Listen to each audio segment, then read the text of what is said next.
இது 100 விழுக்காடு உண்மை சம்பவம். இது நான் முதுகலை கல்லூரி படிக்கும் போது நடந்தது. என் பெயர் அஸ்வத், பெயர் மாற்றியுள்ளேன்.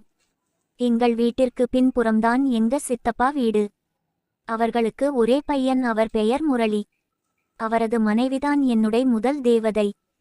அவள் பெயர் பேபி, செல்லமாக சொல்லவில்லை. நிஜ பெயரே அதன். அப்போதைக்கு எங்க எரியலையே அவங்கதான் அழகு.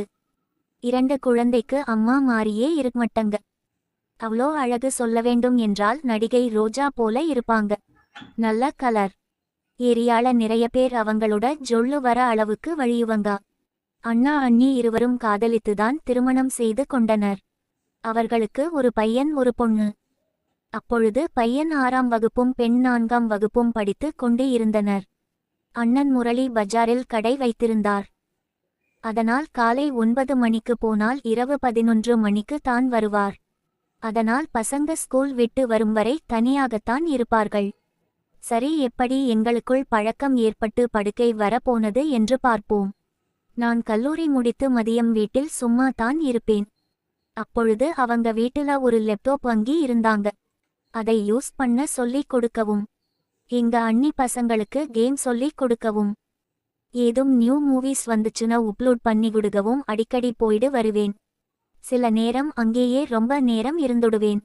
இப்படி போய் கொண்டே இருக்கிறப்போ என்னோட காலேஜ்ல நடந்ததெல்லாம் கேட்பாங்க. நானும் சொல்லுவேன். லவ் ஏதும் பண்றியா அப்படிலாம் கேட்பாங்க. நான் அதுக்கெல்லாம் அழகா இருக்கணுமங்க அண்ணி அப்படின்னு சொன்னேன். அதுக்கு அவங்க உனக்கென்ன சிவகார்த்திகேயன் மாதிரி இருக்க அப்படின்னு என் மேல செல்லமா அடிச்சு சொன்னாங்க. சரி, நீங்க எப்படி அண்ணனை லவ் பண்ணீங்கன்னு கேட்டேன். அப்புறம் அவங்க லவ் ஸ்டோரி சொன்னாங்க. அப்புறம் சட்டென்ன உனக்கு ஒன்னு தெரியுமா? உங்க அண்ணனுக்கு முன்னாடி என் ஸ்கூல் டேஸ்ல ஒரு பையனை லவ் பண்ணேன். அவன் அச்சு அசலா உன்ன மாதிரியே தான் இருப்பன்னு சொல்லிட்டு என் கண்ணையை சிமிட்டாம பார்த்துட்டு இருந்தாங்க. நானும் பார்த்தேன். திடீர்னு ஒரு சவுண்ட், சித்தப்பா நாங்க அடுத்த ஸ்டேஜ் போயிட்டோம். வாய்ஸ் சிட்டில பாப்பானால தான் இல்லைன்னா முன்னாடியே வின் பண்ணி இருப்போம்னு சொன்னான். ஆமாங்க, அவங்க பசங்க இருக்கும் போதுதான் நாங்க பேசிட்டு இருந்தோம். இப்படியே ரொம்ப கிலோஸா பேச ஆரம்பிச்சிட்டோம். அதுல இருந்து சிவகார்த்திகேயன் பாட்டு வந்துட்டா என்ன ட்ரெக்டா பத்தே பாட ஆரம்பிச்சுட்டாங்க. நானும் மேல் வாய்ஸ் வந்தா நானும் பாடுவேன். அப்போதான் வருத்தப்படாத வாலிபர் சங்கம் மூவியே ரியல்ஸே ஆகி இருந்தது. அதுல வர பார்க்காத சாங்கா அடிக்கடி பாடுவோம். அப்புறம் பக்கத்துல உட்காரது, பேசுறது, என்னைய கிள்றது இப்படி போயிட்டு இருந்துச்சு. ஒரு நாள் ஸ்னேயா மலாய் 2 days. அதனால ஸ்கூல் காலேஜ் எல்லாம் லீவு. அதனால எங்க அண்ணி பசங்க காலையிலேயே என்னைய எங்க வீட்டுல இருந்து அவங்க வீட்டுக்கு கூட்டிட்டு போயிட்டாங்க. நானும் அண்ணியோட டைம் ஸ்பெண்ட் பண்ண போறோம்ன்ற ஆசையில போனேன். அண்ணி காலையிலேயே குளிச்சுட்டு ஒரு ரெட் அண்ட் எல்லோ நைட்டி போட்டுட்டு, வாங்க லீவு போல உனக்கும் அப்படின்னு ஒரு மாதிரி சிரிச்சிட்டு வீட்டுக்குள்ள கூட்டங்க. உள்ள போயிட்டு புதுசா ரிலீஸ் ஆன மூவி பார்த்துட்டு இருந்தோம். 4 பேரும் ஒரு கயிறு கட்டில்ல உட்கார்ந்து. திடீர்னு என்னைய அண்ணி கூப்பிட்டு இங்கே ஏதோ எறும்பு கடிக்கிற மாதிரி இருக்குன்னு காமிச்சங்க. அது பின்பக்கம். நான் தொடமா ஏதும் எறும்பு இல்ல அண்ணின்னு சொன்னேன். அவங்க சோகமா அப்படியான்னு என்னைய ஒரு மாதிரி பார்த்தாங்க. நாங்க 3 பேரும் மூவி பார்த்துட்டு இருந்தோம். ஒருத்தர் மட்டும் என்னையே பார்த்துட்டு இருந்தாங்க. ஆமா, எங்க அண்ணி தான். திரும்ப என்னை கூப்பிட்டு இங்க பாரு, ஏதோ என் முதுகுல கடிக்கிற மாதிரி இருக்குன்னு மறுபடியும் காமிச்சங்க. இப்போ நான் தைரியத்தை வரவச்சுட்டு கைய வச்சு லைட்டா தொட்டேன். உடனே எங்க அண்ணி, பையன் ஏன்மா சும்மா நோயன்ற, நாங்க படம் பாக்கிறோம்லன்னு கத்தினான். அத கேட்டுட்டு வெளியில போயிட்டாங்க. போயிட்டு கொஞ்ச நேரம் கழிச்சு என்னைய கூட்டங்க. நானும் எப்போ கூட்டுவங்கன்னு தான் வெயிட் பண்ணிட்டு இருந்தேன். குரல் கேட்டதும் சட்டென்ன வெளியில வந்து பார்த்தேன். என் பக்கமா திரும்பி நின்னுட்டு இருந்தாங்க. நான் பக்கத்துல போய் எங்க அண்ணி கடிச்சதுன்னு கேட்டேன். அவங்க திரும்பி என் கண்ணை ஏக்கத்தோடு பார்த்துட்டு இருக்கப்போ 2 பேரும் படம் முடிஞ்சிருச்சுன்னு வெளியில வந்தாங்க. சரி, 2 பேரும் போயிட்டு தோசை மாவு வாங்கிட்டு வாங்கன்னு கடைக்கு அனுப்பிச்சு விட்டாங்க.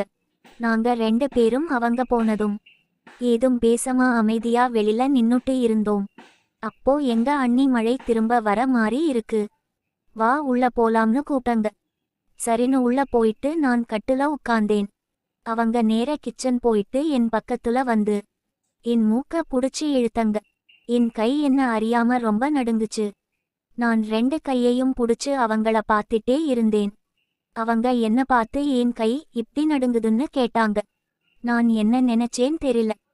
உடனே கட்டில்ல இருந்து எழுந்து வரப்ப திடீர்னு ஒரு சத்தம், டேய் டேய்னு. காலையில போனவன் இன்னும் வரலனே. எங்க அம்மா என்னைய தேடிட்டு வந்துட்டாங்க. நானும் வர தெரியாத எனக்குன்னு எங்க அம்மாவை திட்டிட்டே வீட்டுக்கு போயிட்டேன். போயிட்டு கால் பண்ணி அண்ணி சாரி, ஏதோ தெரியாம பண்ணிட்டேன்னு சொன்னேன். அவங்களும் நானும் சாரிப்பான்னு சொன்னாங்க. அப்படியே கட் பண்ணிட்டேன்.